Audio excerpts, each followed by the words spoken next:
Olá, boa tarde, você que nos acompanha aqui no site da Gazeta do Povo, nas nossas mídias sociais.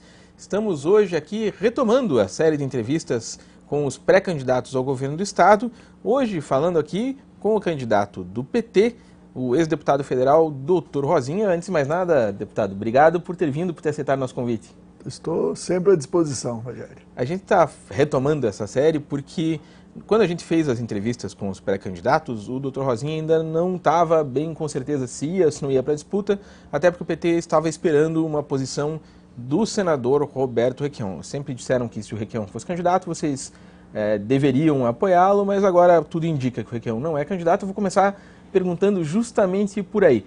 Como é que está a conversa de vocês com o Requião? Ele deve ser candidato, não vai? E independente disso, o senhor é candidato, como é que está a preparação do PT para a eleição desse ano, deputado? O PT está se preparando com candidatura a governo, também candidatura ao Senado e procurando montar uma boa chapa de deputado estadual e federal. E estamos buscando diálogo justamente com o Requião e que a conversa está andando normalmente na política. É um parceiro histórico de vocês, né? Já várias vezes. Sim, sempre. Várias vezes. Apoiaram ele apoiou vocês. E assim, várias vezes já tivemos juntos. Então a gente vinha conversando com ele e continua conversando, mas tudo indica, agora mais se aproximando das eleições, que ele será candidato novamente à reeleição ao Senado e nós vamos então lançar a nossa candidatura ao governo. Ainda estamos conversando também com o PCdoB e mantendo diálogo, principalmente com os partidos, vamos chamar assim, de centro-esquerda ou progressistas, né? A gente mantém o diálogo, mas tudo indica que nós do PT sairemos sozinho ou com o PCdoB. Então, para a gente começar a apresentar o candidato, até porque eu me atropelei aqui, a gente fez um videozinho, a Maria Eduarda Escrocaro, nossa assistente para assuntos aleatórios aqui, fez um videozinho com a biografia do deputado Dr. Rosinha. A gente vai passar aqui agora.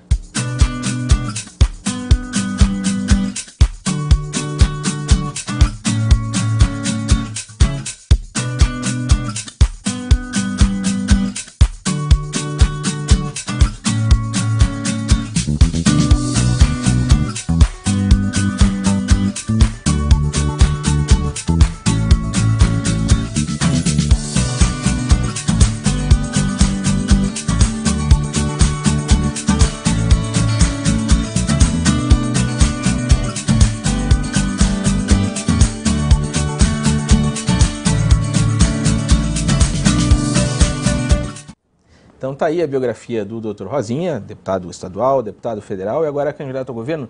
Euclides, que está comigo aqui, faz a próxima pergunta. O senhor vinha mencionando aqui a questão de lançar candidato a governador, a senador, uma bancada forte para deputado, mas muita gente, em virtude do momento que o PT vive, a gente sabe que a principal figura do PT está presa hoje aqui em Curitiba, que é o ex-presidente Lula. Muita gente considera que é um momento de renascimento do PT e essa candidatura seria meio que de sacrifício para tentar recolocar o nome do PT na disputa em igualdade de condições com os outros candidatos. O senhor vê dessa forma? É uma candidatura de sacrifício na sua visão? Ah, não. Eu não vejo assim, não. Até porque, não sei, a minha história política, eu nunca fui candidato para ir ao sacrifício. A gente tem objetivo. Na década de 80, antes nós estávamos conversando aqui, eu fui candidato a deputado estadual em 86 e eu sabia qual era o objetivo da candidatura naquele momento. O objetivo era a construção do PT e a construção de lideranças estaduais. Tanto é que depois, 2 anos depois, eu fui eleito vereador. Em 92 eu fui candidato a prefeito e também não entendi como sacrifício, eu entendi como uma necessidade de construção de um partido. E essa candidatura, eu vejo ela com possibilidades de fazer disputa. A hora que eu olho para o cenário paranaense, o que eu vejo? Candidatos muito ligados ao Beto Richa, 2 candidaturas, a Cida e o Ratinho, uma vice e o outro secretário, ligado ao Beto Richa. Uma terceira candidatura com o Osmar Dias, que tem uma característica distinta, tanto do meu nome, da minha candidatura, da candidatura do PT, como distinta no comportamento político dos partidos. Então há um espaço enorme de crescimento da candidatura do PT e com possibilidades boas de disputa. Então eu não vejo isso como um sacrifício, eu vejo que nós vamos decidir as eleições no Paraná e com grande incidência, com grandes possibilidades de fazer disputa de segundo turno. O senhor acredita que tem chance de segundo turno? Porque a gente vê nas candidaturas recentes do PT, mesmo, por exemplo, a Gleice, quando foi em 2014 para disputar, e que era vista como talvez a candidatura mais viável que o PT teve aqui no Paraná em muito tempo, né?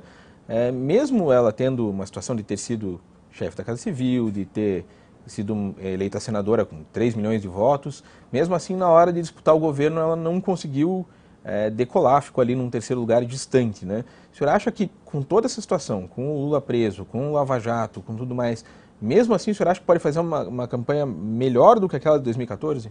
Tenho certeza que faremos uma campanha melhor que a de 2014. Em 2016 houve um golpe de Estado. A população geral, não só eleitores e eleitoras, a população geral sabe o que foi o governo Lula, sabe como ele vivia e sabe como vive hoje. Então tem um legado político, um legado econômico, um legado social muito grande do governo Lula. E quem representa esse legado é o PT, e no caso será a candidatura do PT, a nossa candidatura, a minha candidatura. Então eu vejo condições bem melhor do que aquela de 2014, quando havia muito questionamento do governo da Dilma. E que hoje a gente vê que aqueles questionamentos eram mais políticos e sem razão. E a outra, a questão da prisão do Lula, ela é totalmente ilegal. O Lula, ele é inocente, não há prova. E o que mostra isso é que mesmo preso, ele mantém o patamar de 30%, 31%, 32%. Então, eu repito, a faixa que nós vamos correr junto ao eleitorado, ela é uma faixa que corre só o PT. E o legado do Lula, mais a militância do PT e mais a aceitação do PT em 17% no Paraná, nós temos toda a possibilidade de disputar e ir para o segundo turno. E o senhor mencionou esse quinhão do eleitorado que o PT tem, mas em vários estados a gente vê o PT abrindo mão de candidaturas a governador com uma priorização de bancada federal, principalmente de deputados federais, que é o que conta para o partido, seja em recursos do fundo partidário, seja em tempo de televisão. O quanto o partido conta com a possibilidade de eleger o maior número possível de deputados federais, qual a expectativa, e essa é de fato a principal prioridade neste momento para, digamos assim, refundar o PT, que passou por um momento bastante difícil? A principal prioridade do PT é a eleição de Lula, é a liberdade e a eleição de Lula. Essa é a prioridade número 1, ou 0, vamos dizer assim. Então, ele é o nosso candidato e nós queremos ele candidato e será o candidato do PT. Essa é a prioridade primeira de todas. A segunda prioridade é manter as eleições, reeleger os nossos governadores que foram eleitos, que ocupam o governo hoje. E a terceira delas é conquistar mais governo de estados, ou quarta, mais governo de estados e a bancada federal. Hoje o PT é a maior bancada federal. Com toda a crise que houve, com tudo que ocorreu, o PT é a maior bancada federal e a segunda maior bancada é o Senado. E nós vamos manter essa bancada, não sou eu, são analistas políticos que escrevem, que não são petistas, dizendo isso, que a maior bancada federal será do PT, se não a maior, a segunda maior bancada. Então nós vivemos um momento da conjuntura que pode servir, como disse antes o Rogério, até como refundação do PT, mas eu diria reafirmação do PT, mas vai reafirmar num patamar muito superior do que ele vive hoje. Agora, o partido em 2014 virou uma espécie de noiva que ninguém queria, né? Vocês não conseguiram coligação, 2016 também foi difícil para vocês fazer coligação, o senhor inclusive coordenou algumas campanhas, né? Agora também parece que vocês estão novamente isolados, né? O senhor falou do PCdoB, o PCdoB é um partido hoje pequeno, né? E menor do que já foi, inclusive, né? O senhor acredita que tem como atrair gente para ir junto nessa campanha? Porque senão, por mais que o PT tenha uma bancada razoável, mas fica difícil manter, por exemplo, o financiamento da campanha, ter tempo para se expor na TV e tudo mais. Com quem que vocês imaginam que podem fazer coligação e que conversas têm? Eu acho que hoje, sempre, a coligação partidária é importante, mostrar que você tem aliados nos partidos políticos. Mas hoje a principal confiança que tem que ter é do movimento social organizado. A gente vê a reforma trabalhista destruindo os direitos dos trabalhadores. Se eu conseguir, e vou conseguir, eu tenho certeza disso, nós vamos construir isso, conseguir o apoio da maioria dos sindicatos, dos sindicalistas, é importante. O movimento social, de uma maneira geral, seja MST, seja que movimento for que luta pela reforma agrária, pelo direito à moradia, esses movimentos que nós temos que conquistar. E até porque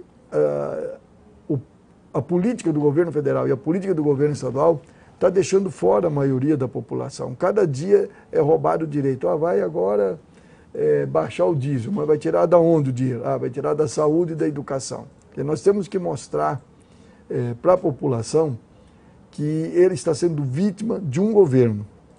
E para se opor àquele governo, ele tem que votar em quem pensa diferente e vai fazer diferente.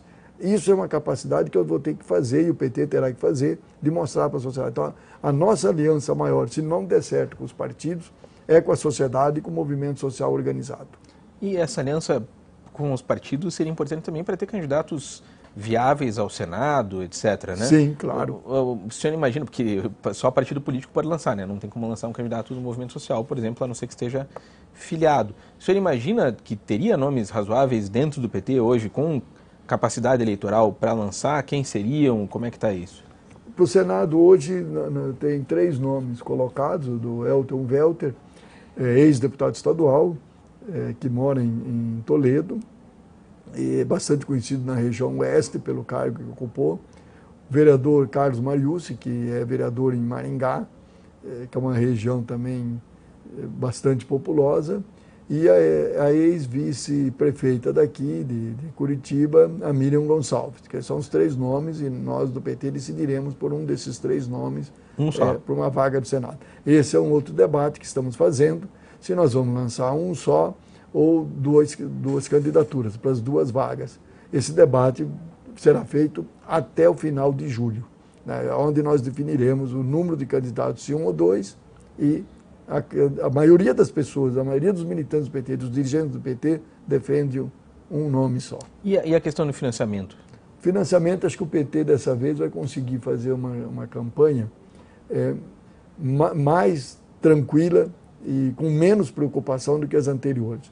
Nós temos um fundo eleitoral que não é um fundo enorme, mas é um fundo que nos dá condições mínimas de pensar uma campanha abrangente no estado todo.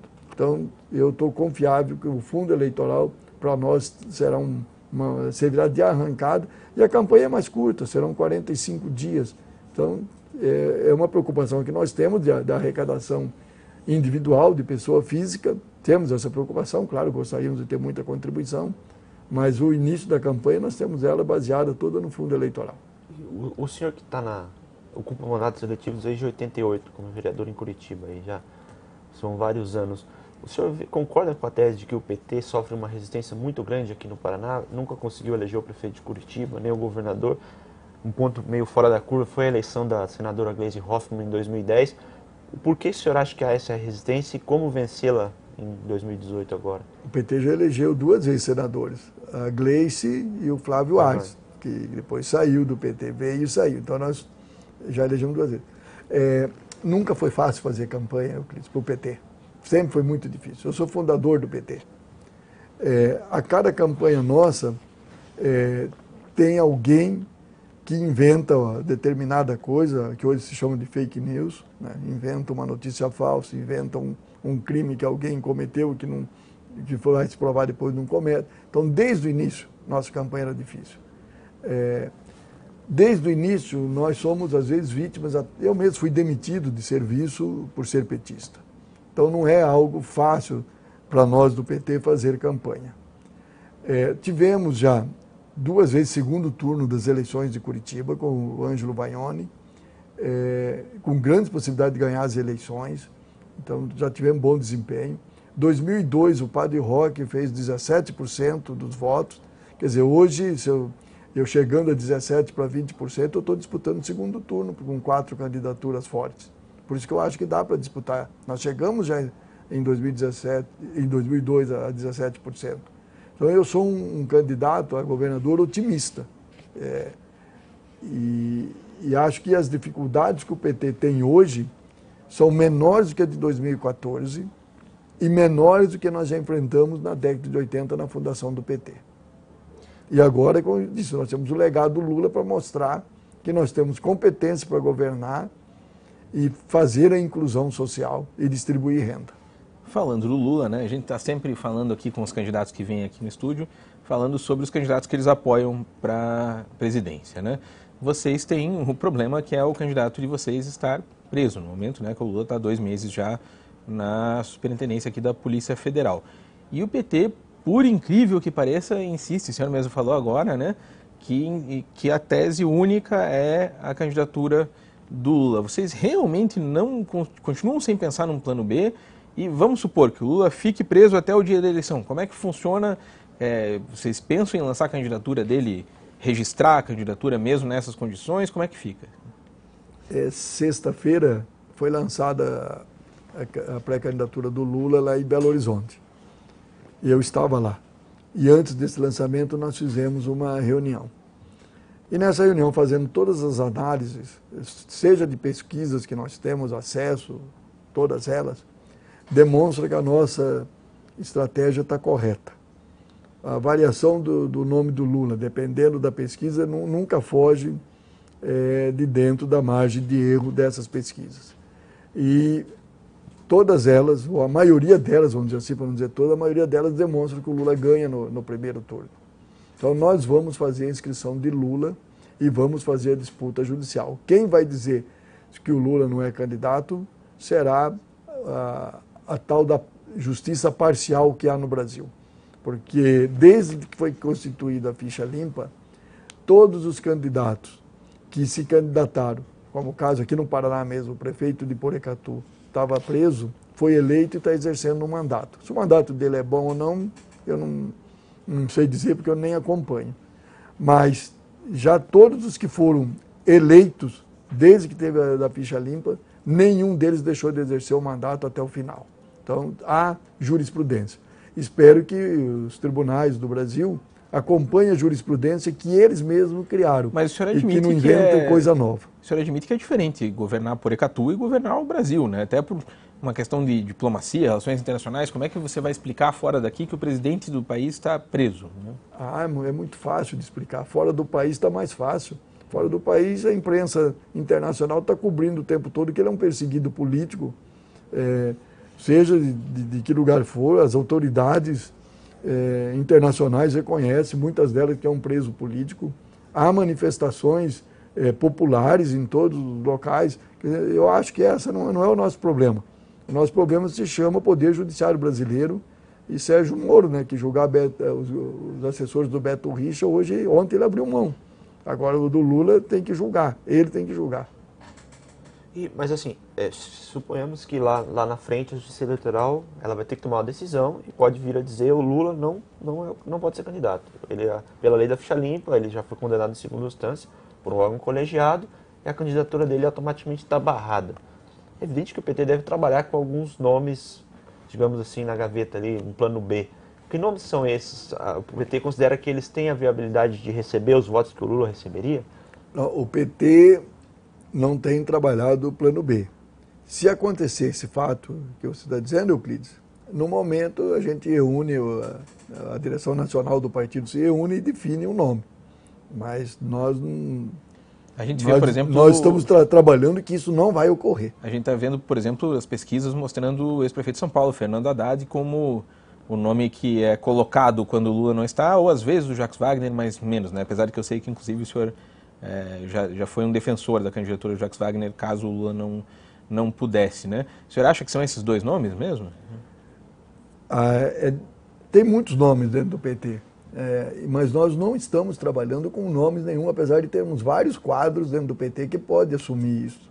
Porque a nossa candidatura é o Lula e nós vamos trabalhar com ele, nós vamos até o fim. Eu estou dizendo, nós não dissemos outra coisa. quem quiser que diga outra, mas nós estamos com o Lula. E que vantagem o senhor vê não só para a candidatura do próprio Lula, mas também de governadores, dos demais quadros do partido, ele preso ou ele solto? Qual são as vantagens e desvantagens dessa situação que o PT pode vir a enfrentar? Não, o Lula solto era girando o Brasil inteiro, multidões acompanhando, ele estourava em eleição e ajudava muito nós. Imagina o Lula num palanque comigo no Paraná, ou vários palanques, o meu desempenho seria outro.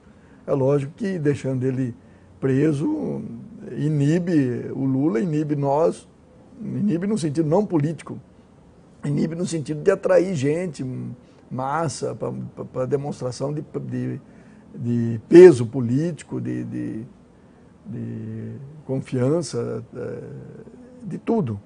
Então, eles estão tirando o Lula de circulação justamente para nos derrotar. Porque se deixar o Lula fora, livre, não derrota o Lula e o PT elegerá uma grande bancada.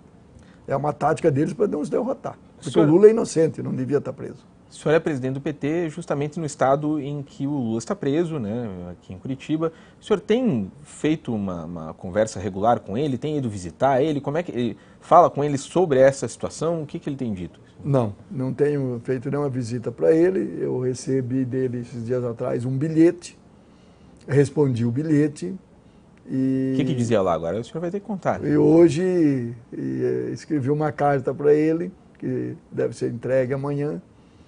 A carta eu conto a conjuntura do Estado, para colocar ele em dia, para ele saber como anda a nossa organização, como anda a conjuntura, colocando ele, atualizando, né? Na minha visão pessoal. Não é uma carta política, então, uma nada carta pessoal. Política, nada pessoal, uma carta política. E o bilhete era uma coisa simples, ele queria saber como é que estava a nossa organização para o pré-lançamento da candidatura dele, quando foi lançada a pré-candidatura dele aqui no Estado, nacional. Então, aí eu respondi o bilhete para ele como é que nós estávamos nos organizando. Mas o senhor que tem contato com parlamentares e demais pessoas familiares, imagino que visitam ele, que relato o senhor recebe, como ele está passando, esse tipo de situação mais íntima, digamos assim? Eu recebo das pessoas que eu visito, dos advogados. E o relato é o seguinte: primeiro, é muita indignação, que ele está muito indignado com a situação que ele está. E a segunda é que você entra lá para imaginar que vai encontrar alguém derrotado, encontra uma pessoa que prega otimismo, que prega vontade de lutar, que não se entrega. Esse é o diálogo que faz as pessoas que saem de lá de dentro.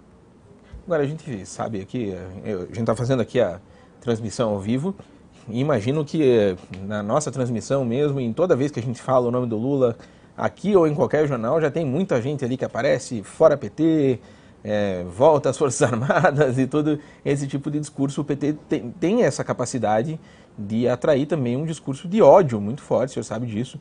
Assim como, por exemplo, do outro lado, o Bolsonaro tem muita gente que ama e muita gente que odeia, o PT também tem muitos apoiadores, tem muita gente... O senhor acha que a insistência no nome do Lula não pode levar a um acirramento dessa situação do país que já está extremamente dividido? Botar um líder como o Lula, que está preso, como candidato, não é forçar mais, levar a atenção a um nível ainda mais alto? Eu acho que, bom, primeiro,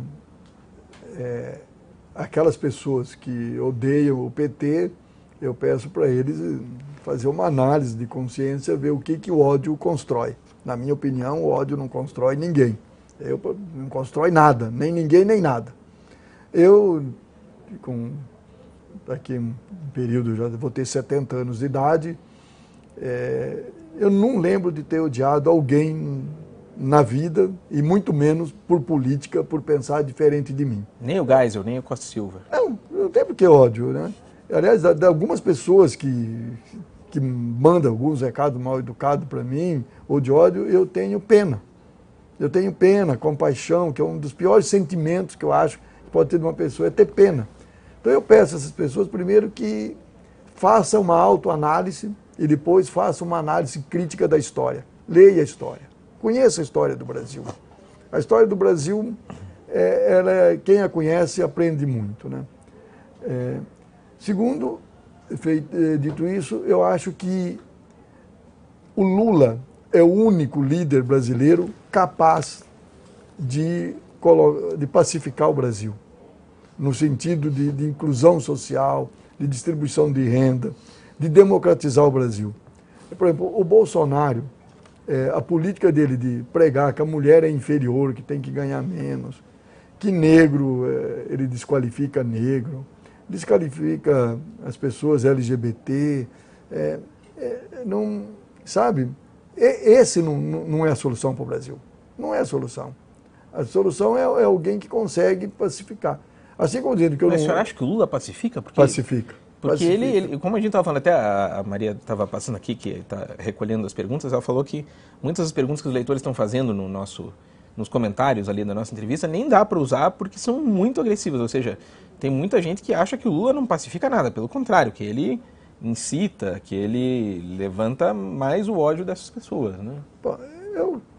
Eu acho que essas pessoas estão equivocadas. Primeiro, que eles não conhecem o Lula. Segundo, eu queria que eles pensassem o seguinte, não sei a idade deles. Quando o Lula era presidente, como é que ele vivia e como é que ele vive hoje? Pense assim, como eu vivo hoje? Sabe? Qual era a minha qualidade de vida no governo Lula e qual é a qualidade de vida dele agora? Quantas pessoas foram tiradas da rua e quantas pessoas vivem na rua hoje? Quantas crianças aumentou a mortalidade infantil depois de 15 anos no Brasil? Depois de 15 anos, caindo a mortalidade entre 1 ano e 5 anos de idade, aumentou. 150 mil jovens deixaram de frequentar a faculdade porque acabou as políticas sociais. Então, a pessoa tem que pensar, minha qualidade de vida, porque quando eu falo em qualidade de vida, é assim, se eu estou na rua e vendo pedintes, isso me afeta ou não afeta? A mim me afeta muito. Um ser humano como eu, ser meu semelhante pedindo, não ter dinheiro para comida. Então eu peço para essas pessoas fazerem essa reflexão ao invés do ódio. E a autorreflexão ajuda muito. É isso que eu peço para essas pessoas. E digo, Bolsonaro pacifica o Brasil pedindo para todo mundo andar armado. Eu converso com policiais, soldados, e pergunto para ele, escuta, o que você acha do Bolsonaro andar armado, que pede para todo mundo andar armado? Ele falou, olha, outro dia ainda falando com o senhor, eu vou deixar de ser polícia, porque hoje, quando eu vou fazer uma batida num bairro, eu sei que eu vou encontrar poucas armas. Imagina eu ir fazer uma batida num bairro sabendo que todo mundo está armado. Imagina. Imagina uma discussão na rua, o que vira. Né? Porque tem gente que não pensa, raciocina com o fígado, com o ódio, com a bíblia. Aí não dá. Então, quem pacifica é Lula. Outros não pacificarão. Porque é muita desigualdade social que os outros constroem. Mesmo na esquerda? Como assim? Os candidatos mais à esquerda, por exemplo, Ciro Gomes ou... O Ciro Gomes, eu considero ele um candidato progressista. Ele pode pacificar se ele ganhar as eleições, mas acontece que quem ganha é o Lula, não será ele. Tá certo. E se não for o Lula, não terá pacificação do Brasil. Não terá. Escuta o que eu estou falando. Não sou vidente, mas eu tenho uma vida política que eu aprendi a analisar a política. Se não for o Lula, não terá pacificação do país. Deputado, a gente está chegando aqui na primeira meia hora e a gente, como o cargo que o senhor pretende disputar é de governador do estado, a gente também tem que tratar de questões envolvendo as políticas públicas relativas ao estado do Paraná. E talvez o tema mais candente, digamos assim, para essa eleição seja o pedágio, né? Ou pelo menos um dos principais. Os atuais contratos, para quem não sabe, vencem em 2021. Isso. Quanto aos preços, acho que ninguém diverge dessa opinião de que os preços são absurdamente altos. E o governo federal já tem manifestado uma posição de que não pretende renovar os atuais contratos. O próprio governo do estado, hoje nas mãos da Cida Borghetti, também tem ido nessa linha. Que medida o senhor imagina pretende tomar a partir de janeiro de 2019 se vencer a eleição para tratar do tema pedágio? Bem, primeiro dizer que o Beto Richa queria renovar o tempo todo. Quem não permitiu a renovação foi a Dilma, porque ele pedia isso. Segundo, no governo do Lula, Dilma, as rodovias pedagiadas, é bem menor do preço, menos da metade do que os preços das rodovias do Paraná. 2, 3 vezes mais baixo do que as rodovias do Paraná. Então a gente tem que, eu, eleito governador, não pedirei a renovação dos pedágios, não farei. As rodovias paranaenses, bem com o pé no chão, continuarão pedagiados num valor bem mais baixo. Estatizado o pedágio, é isso? Oi? Pedágio estatal, é isso? Estatal. E criarei uma empresa estatal para fazer a cobrança e a administração dos pedágios e com uma tarifa de administração bastante baixa, e tudo será revertido em estradas, coisas que hoje não ocorrem.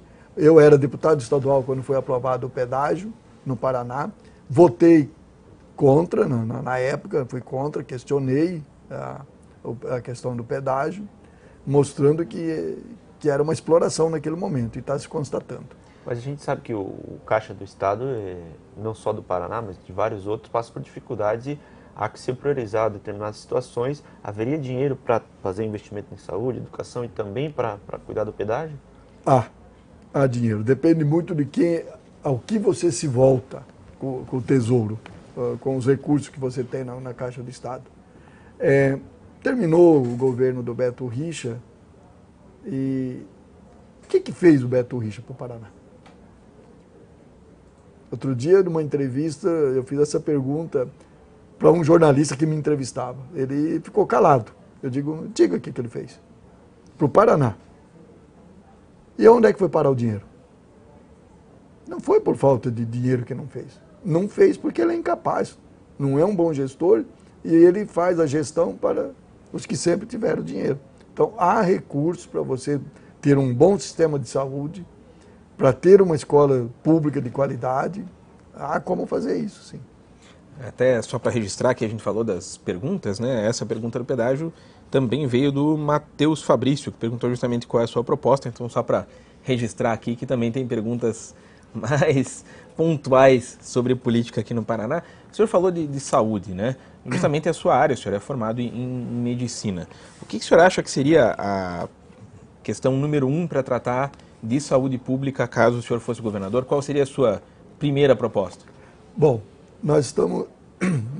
Primeira questão é a seguinte: o Paraná, os governadores, de uma maneira geral, ignoram os municípios. Eu não tenho como ser governador do Paraná ignorando os municípios, ignorando os prefeitos. Então, hoje, toda assistência básica cabe, por lei, aos municípios. E a maioria dos municípios fazem isso, atende. Agora, a parte que chama de médio custo, que é a parte de especialidades, essa parte os municípios não dão conta e o governo do Paraná está falhando, não atende. Nós temos universidades, faculdades de medicina em Londrina, Maringá, Cascavel, Ponta Grossa. Nós temos que regionalizar o sistema. Hoje eles dizem que é regionalizado, mas é só a maneira de dizer. Não é regionalizado, tanto é que você encontra ônibus e ambulância todos os dias nas ruas de Curitiba, vindo do interior, viajando 300, 400, 500 quilômetros para trazer gente para cá. Tem gente que mora em Araruna e é indicado para vir tratamento de especialista aqui no Hospital de Clínicas, quando na Universidade Estadual de Maringá tem. Então nós vamos ter que regionalizar, trabalhando junto com os prefeitos, não é assim de cima para baixo, eu tenho que ouvir e regionalizar a assistência média, que é o chamado médio custo. Porque o básico eles estão atendendo, o alto custo não tem problema no geral, porque como os hospitais são bem remunerados no alto custo, todos eles querem fazer alto custo. Então nós vamos trabalhar radicalmente com uma regionalização no médio custo, com as universidades, elas não ficarão de fora, não só na política de saúde, mas na política de educação, e junto ficará os prefeitos e as universidades, a gente construirá isso juntos.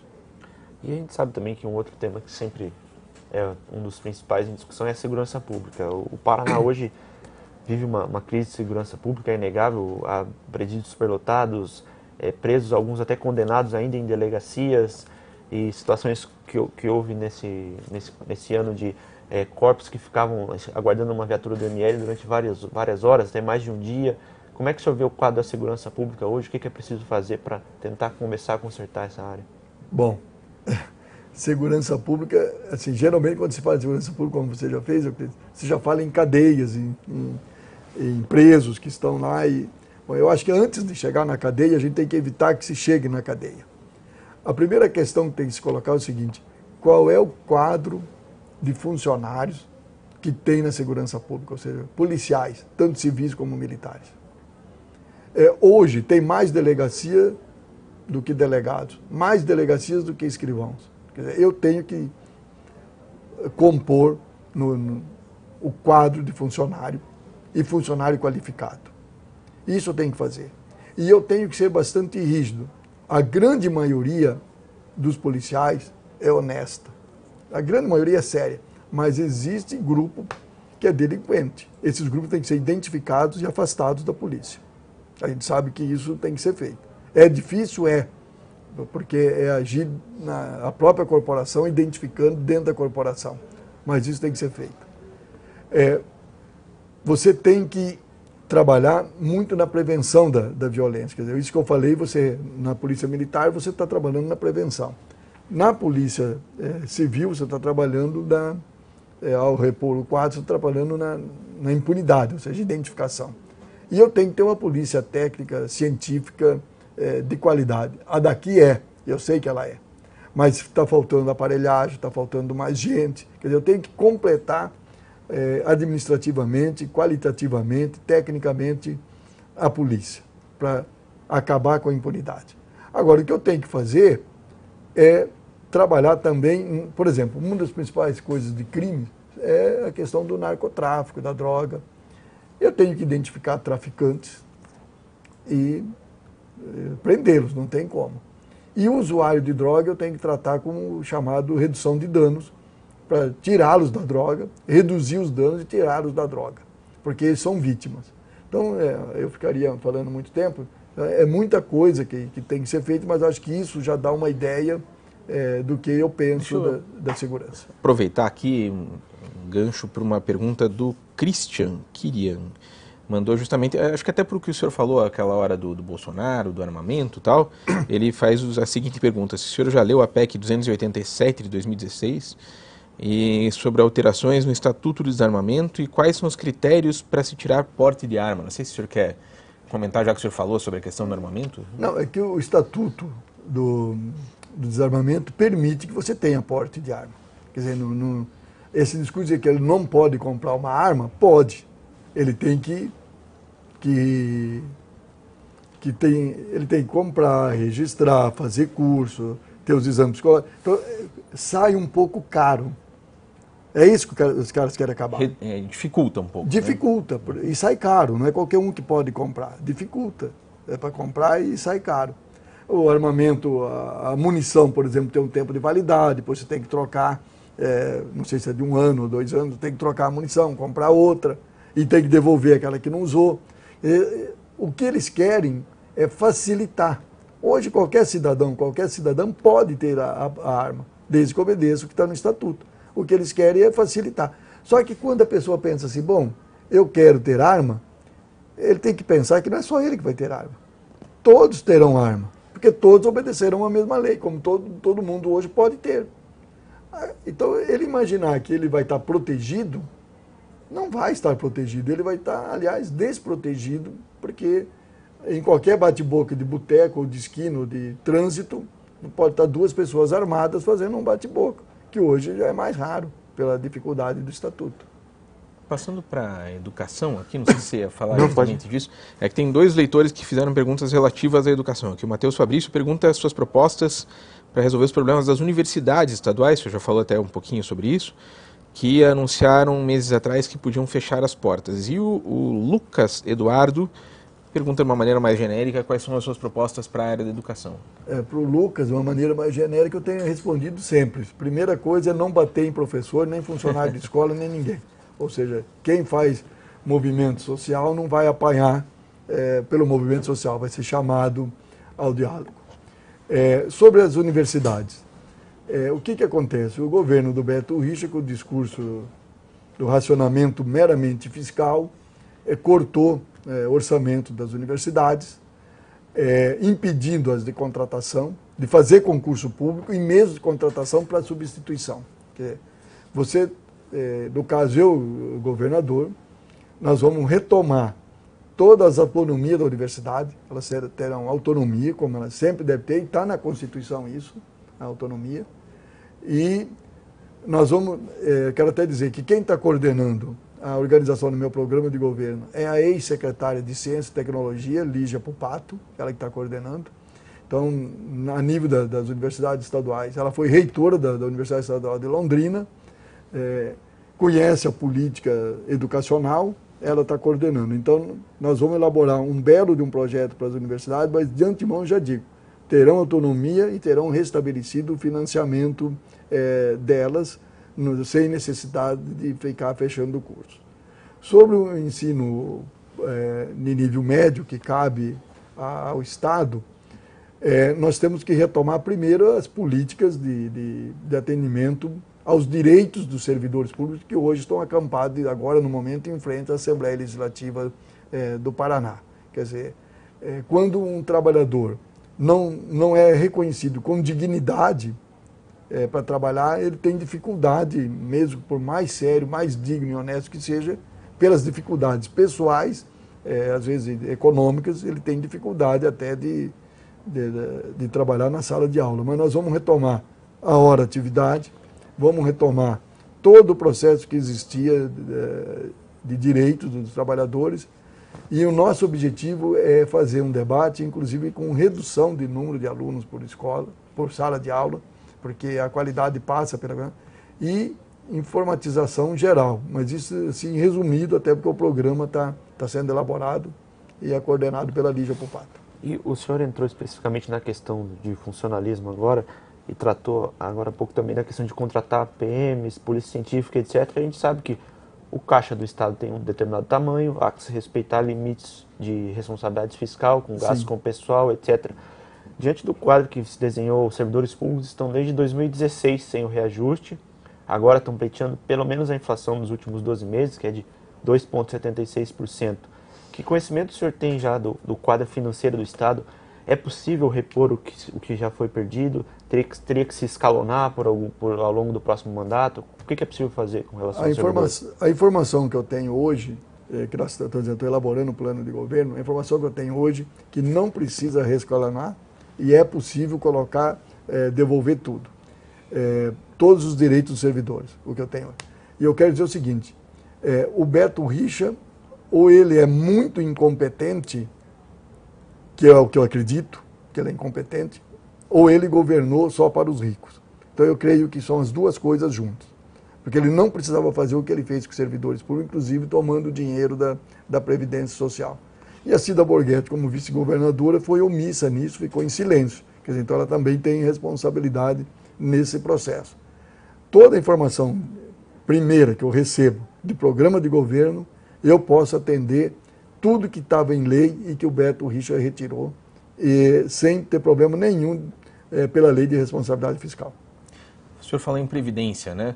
No nível nacional, fala-se, por exemplo, em um referendo revogatório, etc., para as questões das reformas do Michel Temer, né? Aqui no Paraná, a reforma que causou mais burburinho, que causou mais revolta dos funcionários públicos foi a da Previdência, justamente, né? Passando funcionários para o fundo previdenciário, que tirou dinheiro do fundo e colocou, segundo eles, em risco o pagamento mais para frente da Previdência. O senhor pensaria em rever isso, em revogar essa decisão? O que o senhor imagina para a Previdência do Estado? Previdência sempre é um tema muito debatido e debatido assim, geralmente com as pessoas que se dizem técnicos, especialistas, que eles sabem muito ou sabem tudo. E poucas vezes abre o debate. A Previdência a nível nacional, o regime geral da Previdência Social, ele nunca teve déficit. Eu me dediquei bastante tempo na Comissão de Seguridade Social. Ele não tem déficit. Quando a gente vem para o município, para o Estado, eu era deputado estadual quando votou a primeira lei de Previdência no governo do Requião, uma lei que foi falha na época, depois foi alterada já 2, 3 ou 4 vezes, e sempre ouvindo os chamados especialistas da área, com pouco ouvidos a quem realmente vai ser atendido, que é o servidor público. E o servidor público tem que ser ouvido, até porque você tem que ter um equilíbrio, um cálculo equatorial com equilíbrio para um dia ter dinheiro. Quer dizer, entre os servidores você tem como fazer isso. A mesma coisa na Prefeitura de Curitiba, onde eu sou funcionário e aposentado. O Rafael Greca de Macedo está destruindo a previdência do servidor público. Aliás, está asfaltando várias ruas da cidade. Eu quero saber de onde que vem o dinheiro. Eu estou achando que é o meu dinheiro, que eu sou aposentado da Prefeitura, que ele está botando ali. Era bom ele explicar de onde vem. Então, a Previdência é possível você ter um plano adequado, com equilíbrio, com cálculo equatorial total, onde eu não preciso tomar dinheiro. Eles tomam dinheiro porque lá tem o dinheiro na Previdência para pagar o futuro do aposentado e gastam isso no dia a dia. Quer dizer, é incompetência deles. E depois, no futuro, os aposentados não terão dinheiro ou não teremos dinheiro para nos pagar, não terão dinheiro para nos pagar. É um tema complexo? É complexo, mas não tem que ficar só a nível de especialista. Esse também é um tema que nós estamos tratando bem agora no programa de governo, ouvindo gente que entende, que estuda, para organizar, mas não estava falido, não precisava tirar, aliás, estão tirando dinheiro porque não estava falido, não precisava fazer o que foi feito. Mas a gente sabe que o senhor mencionou até que quem precisa mais é menos ouvido, né? A gente sabe que nos conselhos de administração fiscal, o maior número de representantes é ligado ao governo e não aos servidores, né? Isso é um dos pontos que pode ser revisto? Eu acho que é ligado aos empresários, nem ao governo, porque o governo, quem manda no governo são empresários. Principalmente no setor de previdência, o que eles querem é o setor financeiro, através dos bancos, lançar a mão de fazer a cobrança privada. Isso serve para mim, que sou servidor público, serve para vocês que estão aqui, que um dia vão se aposentar. Por que o Temer queria a reforma da Previdência? Para jogar todo mundo na Previdência privada, dizer que a Previdência pública não tem como sustentar.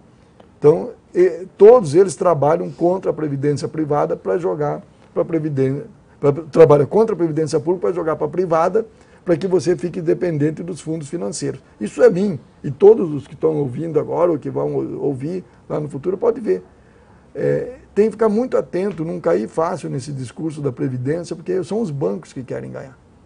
O senhor estava falando sobre a diferença justamente ideológica que tem aí nessa questão.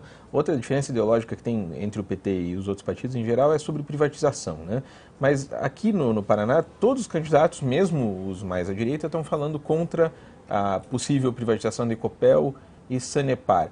O PT se compromete desde já a não fazer privatização? Como é que o senhor vê essa questão aqui no Paraná? Desde já está o compromisso, não serão privatizadas, e a parte hoje que, por exemplo, está pertencendo ao setor privado, nós faremos todo o possível para resgatar e torná-los estatal. Seja a Copel Telecom, que o Paraná tem a maior rede de telecomunicações, de cabo, de fibra ótica, que não está sendo usada para o bem do público e do serviço público, mas agora está se debatendo a questão para jogar isso para o setor privado, mesmo com a Cida, a governadora, e o Beto. Quer dizer, nós poderíamos ter, todos os municípios, todas as prefeituras poderiam ter um serviço público gratuito, ou com baixas taxas, usando a Copel, as fibras óticas da Copel. A Sanepar hoje, ela é praticamente toda privatizada, e hoje pela manobra que foi feita das vendas de ações. Então, nós resgataremos, todas elas serão empresas estatais a serviço do público. E nem todos estão dizendo que serão estatais. Eu ouvi uma entrevista de atrás do Ratinho dizendo que ele vai vender a companhia de gás, que ele vai privatizar a companhia de gás. A companhia de gás ainda está sendo estruturada, está sendo construída, será uma companhia extremamente lucrativa como estatal, e energia tem que ficar na mão do Estado, que é estratégico. Quer dizer, se eu vou usar o gás para desenvolvimento industrial ou desenvolvimento de uma área, o governo que tem que ditar, o Estado é que tem que ditar. E ele já saiu dizendo outro dia que ia privatizar. Eles falam em campanha eleitoral que vão estatizar ou vão defender o Estado, porque as pesquisas indicam que o povo não vota em quem privatiza. O povo vota em quem diz que vai continuar estatal, porque o povo sabe o que lhe custa. E um outro ponto também que foi uma decisão que foi tomada durante o governo Beto Richa, houve uma majoração de impostos, alíquotas de ICMS, IPVA, etc. O senhor ainda vê margem para que haja um novo aumento de impostos ou, ao contrário, pretende rever aquelas posições que foram tomadas do governo anterior? Que é até uma crítica que muito se faz ao PT, né? Uma carga tributária muito alta. É uma pergunta que a gente tem que fazer. Quem paga imposto no Brasil? É o trabalhador, a classe média, o pequeno agricultor, o pequeno comerciante, o pequeno industrial. Esse setor paga imposto. Os ricos não pagam. Por exemplo, dividendos. O banco distribui seu lucro em dividendos. E os dividendos não pagam imposto de renda. E quem que criou isso? Fernando Henrique Cardoso, do PSDB. Aí a pessoa vai perguntar assim, por que quando o PT estava lá não reviu? Não reviu porque não tinha forças suficientes, não tinha maioria no Congresso Nacional para rever. IPVA. Eu lembro que o Lula mandou uma proposta cobrando IPVA de barcos e de aviões privados. Não pagam. A tua moto, motoqueiro aí, você que entrega pizza, você paga IPVA da tua moto. O rico que recebe a pizza na tua casa, que tem o barco, não paga. Quer dizer, então, como governador, nós vamos ter que rever, apesar que temos pouca capacidade de quais são os impostos estaduais, entre os quais um deles é o ICMS, nós podemos fazer política tributária através do ICMS. Tributar as grandes empresas, como já foi feito no Paraná, que é possível que a maioria paga, que são essas grandes empresas, e diminuir alguns tributos do ICMS. Por exemplo, quando o Lula foi presidente, aqui já foi discutido, você reduziu, por exemplo, na época era o governo federal, reduziu os impostos sobre o aço, sobre cimento, e aí houve aqui, Minha Casa Minha Vida e tantas outras construções. Aqui a gente pode ver no ICMS quais são os produtos que pode ser baixada a taxa, que é principalmente do consumo da economia popular, e você aumentar outros que... Por exemplo, ICMS sobre o uísque. Por favor, né? A gente tem que fazer esse tipo de debate, qual a mercadoria que terá mais ICMS e qual terá menos. Chegando perto do fim do programa, agora a gente passa para aquele famoso bate-bola, aqui, aquelas perguntas mais rápidas, só para o eleitor saber exatamente quem é o senhor, seus gostos e o seu passado. A gente pergunta justamente falando do passado, começando com qual foi o seu primeiro emprego? Meu primeiro emprego, não tive emprego, meu primeiro trabalho foi na roça, no Cabo da Enxada, sou filho de agricultor. E o primeiro emprego registrado foi como professor da rede pública municipal do município de Rolândia.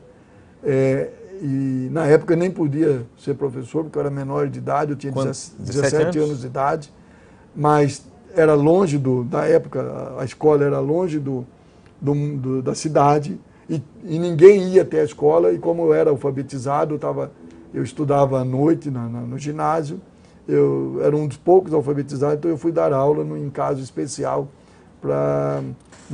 numa sala multisseriada. Um lugar do Paraná que o senhor gosta?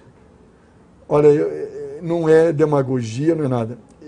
Eu acho o Paraná um estado muito bom quando eu analiso por região. Eu pego Curitiba, o que é Curitiba, a cultura de Curitiba, aí você vai para o sul. O estado do Paraná, você anda 100 a 150 quilômetros, é outra cultura. Isso que me digo. Quando eu digo outra cultura, é cultura alimentar. Você vai eu nasci em Rolândia, lá não se tomava chimarrão. Aí você anda até o oeste, aí tem chimarrão. Então, eu chamo de cultura isso. A música gauchesca, muito presente no sudoeste e no norte do Paraná, no meu tempo praticamente ausente. Nós tínhamos muito uma cultura do interior de São Paulo, que era migrante de São Paulo. Então, eu gosto do Paraná pela diversidade cultural em todo sentido, seja cultura alimentar, cultura musical, a dança. Então, é muito difícil dizer eu gosto desse mais do que aquele. Não é demagogia porque eu sou candidato a governador, não. É por gostar mesmo. Um político, e conhecer o Estado. Eu acho que eu adivinho a sua próxima resposta, que é um político que o senhor considera seu modelo. Lula. Está até na camiseta aí, não tinha como não adivinhar, né? Aqui. E fora político, uma personalidade que o senhor considera inspiradora? Pode ser brasileiro ou não? Eu acho que hoje, no cenário mundial, é o Papa Francisco. Não tem ninguém melhor para se inspirar do que o Papa Francisco. Um livro que seja o livro da sua vida? O livro que seja o livro da minha vida, são dois, do mesmo autor. Geopolítica da Fome e Geografia da Fome, de Josué de Castro. Esses livros foram o que fez com que eu despertasse a consciência política. Eu, trabalhador da roça, viro estudante de medicina, vejo nos consultórios gente miserável passando fome e comparo o que meu pai produzia e o preço com que ele vendia quando não tinha que jogar fora, ou dar, porque o preço não adiantava nada. Pequeno agricultor com dificuldade, quer dizer, ele produzia comida, a comida não valia nada no mercado e gente passando fome. Esses livros me despertaram para a política. Um filme que o senhor gosta? Olha, eu gosto de muitos filmes, de vários filmes que eu gosto. Eu gosto, quando eu pego os filmes aqui do Brasil, que eu gostei, esse é muito antigo, né? O Glauber Rocha. Seria esse? Eu gostava de todos os filmes do Glauber Rocha, que eu achava extraordinário. E mais recente aqui, que o último que eu vi, que eu quase não tenho ido no cinema, eu gostei do Árvore Vermelha, feita pela Marcela e a Marina Vira, que são daqui de Curitiba, sobre a história do pai deles. Uma música? Prefiro dizer músicos, em vez de uma música. Eu fico com Chico Buarque, Milton Nascimento, esse pessoal mais da antiga, que eu gosto mais desse tipo de música, o Seu Valença. Eu gosto muito de música popular brasileira, né? E mais recente tem o Criolo, que eu gosto. A gente chega numa saia justa aqui, que é pedindo um elogio para cada um dos seus adversários nessa campanha para o governo. Um elogio que o senhor faria para Cida Borghetti? Rapaz, fazer elogio assim, a gente está pedindo voto para a pessoa. Então, vamos dizer assim, é uma pessoa bastante educada. O Osmar Dias? Osmar Dias, eu diria que ele é um sujeito que, quando você tem uma relativa relação com ele, bom bate-papo. O Ratinho? O Ratinho, eu convivi com ele como deputado estadual, federal, e eu posso dizer que também é um sujeito que, quando você de fácil convívio. E o senador Requião? O Requião, ele é um sujeito que é muito bom de relacionar com ele, porque ele diz o que ele pensa. Ele não fala uma coisa pela frente e depois por trás diz outra. Então é a sinceridade. Ah, certo.